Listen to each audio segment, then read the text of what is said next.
پێنج ڕێکخراوی بواری مافی ڕۆژنامەنووسی لە هەرێمی کوردستان و عێراق لەبارەی بڕیاری قەدەغەکردنی ڕووماڵی کەناڵی NRT لە سەرۆکایەتی هەرێم و ئەنجومەنی وەزیران و وەزارەتی پێشمەرگە یاداشتێکی ناڕەزایەتیان ئاراستەی نێچیروان بارزانی و قوبات تاڵەبانی کرد. هەرێکە لە سەندیکای نیشتیمانی ڕۆژنامەنووسان لە عێراق و لە قی سلێمانی سەندیکای ڕۆژنامەنووسانی کوردستان و سەنتەری میترۆ بۆ داکۆکیکردن لە مافی ڕۆژنامەنووسان هەروە ڕوانگەی ئازادی ڕۆژنامەنووسان و کۆڕبەندی ڕاگەیاندنکارە عێراقیەکان یاداشتێکیان بڵاو کردەوە.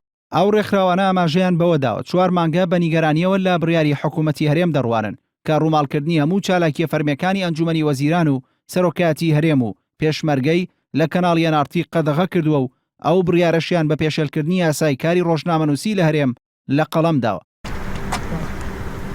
لە خاڵی یەکەمی مادەی دووەمی یاسای ڕۆژنامەگەری لە کوردستان داهاتووە ڕۆژنامەگەری ئازادە و هیچ سانسۆرێکی لەسەر نییە و ئازادی دەربڕین و بڵاوکردنەوە بۆ هەموو هاوڵاتیان دەستەبەرە. هەروە لە خاڵی چوارەمی مادەی حوتەمی یاساکەش داهاتووە ڕۆژنامەنووس مافی ئامادەبوونی لە کۆنگرە و چالاکیە گشتەکاندایە. پێنج ڕێکخراوەکەی بواری مافی ڕۆژنامەنووسیش لە یاداشتەکاندا دەڵێن بڕیاری قەدەغەکردنی ڕووماڵکردنی چالاکیە فەرمیەکانی حکوومەت و سەرۆکایەتی هەرێم لە کەناڵی NRT دژ بەو یاسایە و یاسای مافی دەستکەوتنی زانیاری لە هەرێمی کوردستان دەبینین.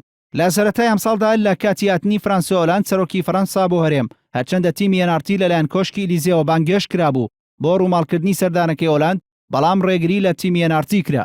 لەلایەکی تریشەوە ڕۆژی 27 نۆڤەمبەری 2016 کاتێک نێچیروان بارزانی لە ڕێوەڕەسمی ڕۆژی جیهانی ژناندا لە هۆڵی سەعد عەبدوڵڵا باسی لە مافی ژنان و بەرەنگاربوونەوەی تونند و تیژی لە دژی ژنان دەکرد پاسەوانەکانی سەرۆکی حکوومەت نەک ڕێگریان لە کچە پەیامنێری NRT کرد بەڵکو پێشێلکاریشیان لە بەرامبەردا ئەنجامدا.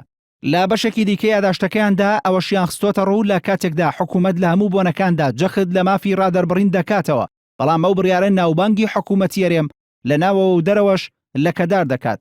ئەو ڕێکخراوەی عێراقی و کوردستانیانە باسییان لەوەش کردووە زۆر نابەجێیە کەناڵێکی ڕاگەیاندنی کوردی کە خاوەنی جەماوەرێکی فراوان و بینەرێکی زۆرە لە ناوە و دەرەوەی هەرێم ڕووماڵکردنی چالاکیە فەرمیەکانی حکوومەت و سەرۆکایەتی هەرێمی لێ قەدەغە بکرێ و ڕێگە لە گەیشتنی زانیاریەکان با جەماوەرەکەی بگیرێت.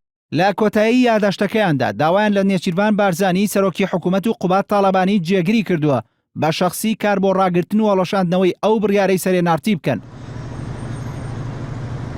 ئەوە لە کاتێکدا میدیا حیزبەکان دەرگای حکوومەت و شوێنە فەرمیەکانیان بەڕوودا کراوەتەوە تەنانەت بۆ تۆمارکردنی هەندێک بەرنامە و ڕووماڵکردنی هەندێک ڕێوەڕەسمیش هێلیکۆپتەر و کەلوپەلی دامەزراوەکانی حکوومەتیشیان خراوەتە خزمەتەوە.